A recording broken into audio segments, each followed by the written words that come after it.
Hello folks, here we are in Steamboat Springs, Colorado. Welcome back to the channel. Hey, you've been watching us now for about 8 months, messing around, getting ready for this big ride today. It's really dark out here. It's about 5:15 in the morning, working on 5:30. We're gonna roll over here to the start in a minute. I'm not gonna guarantee you what we're gonna have for video, but hey, we've been working hard on this, haven't we? Something like that, yeah. Yeah, when did we start You've been planning working this? hard. I mean, when the registration was like October, November, something like that? Yeah, then we found out in December we were got in on the lottery, and here we are. And you built your own bike. Yep. And we're gonna go out and see how this, have some fun today and get dirty. Let's do it. Some fun and some dirt. Yeah. Yeah. All right. Stay tuned.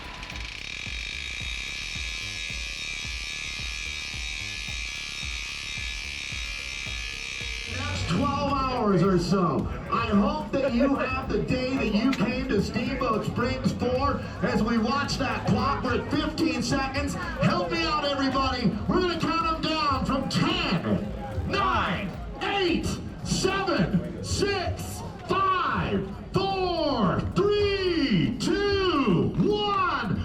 Let's go, Gravely! Sending off nearly 1,000 of our black course riders. Lord, it's fair to say it's on like Donkey Kong. Man, it's not going to be a race if you're not saying that. We are so glad you're here.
You're on camera, Brian. Oh no. Look. Happy birthday, Brian. Have fun celebrating in the couch later.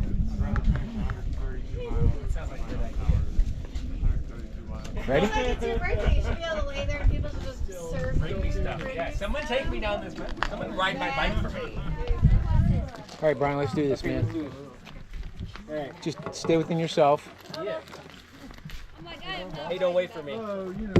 Still want to see you on a podium. Yeah, like that's gonna happen today. In your age bracket.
Well, folks, here we are, day after, and still kind of smiling. Yeah, smiling. Yeah.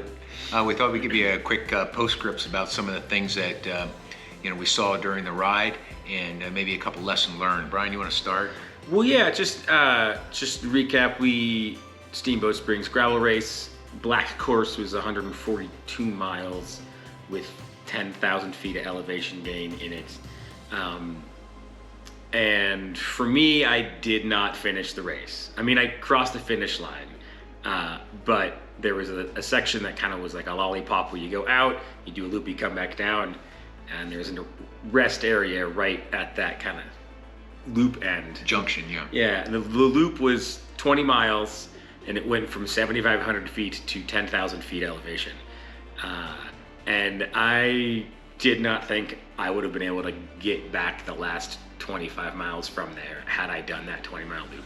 I'm going to agree with you, Brian. That last section there, and there were times when some of the climbs, they weren't overly steep, I don't think, by Sonoma County standards, but certainly they were a challenge at altitude, and I did notice it up at 10,000 feet. That I was breathing really hard and working really hard just to try to complete it. But you know what? Brian wasn't the only one that did not finish. Out of the 950, almost 1,000 riders, 300 did not finish the course at all.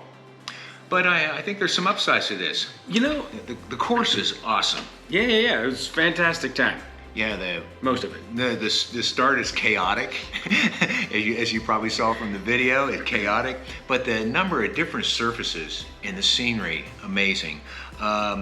From deep gravel to one of my favorites was the uncut hay meadow, where we rode through that, and we had cows next door to us, and that was a lot of fun. How about what was your favorite? My favorite part was probably the single track. Just because it wasn't like the single track back home in Sonoma County. Not at all. It was really nice, hard-packed dirt in some really beautiful places. With a water crossing. That was fun. That was a lot of fun. Something they talk about here when they advertise Steamboat Springs gravel race is they call it the champagne gravel, and it's just really fine and hard-packed. And gosh, most of the course was that, and it was a lot of fun to ride, except for the moon dust. The moon dust is not so much fun. Not fun at all. Just like it's almost like riding in talcum powder that's 2 inches deep. Yeah. So final question here, folks. Brian, would you do it again? Probably not. Definitely, if I did it again, I wouldn't do the 140 one. So they claim it's the hardest gravel race in the world, and I don't know why me having absolutely no fitness whatsoever on a bike decided to do the hardest gravel race in the world. But Brian, it was your birthday. It was my birthday, and I was really excited because I turned 42, and it was 142 miles, but I only did 120. But it was a good time. Lots of growth through suffering. And I think the biggest thing for me is my bike didn't break. Yeah. That in and of itself, building a bike and having it work.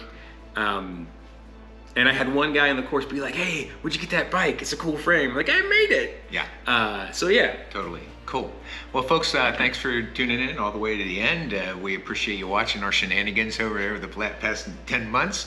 And stay tuned. We're probably going to do some snippets of the other parts of the race, so you can see there's more to do here than just biking and gravel, because it's a lot of cool events that go on here during the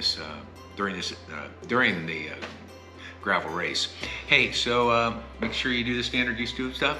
Oh yeah, like, subscribe, hit the notify button. Just thanks for watching all the way to the end of this video. And we appreciate you cheering us on. All right. Hey, in the meantime, go out and ride, have fun, and keep the rubber side down. Bye, y'all.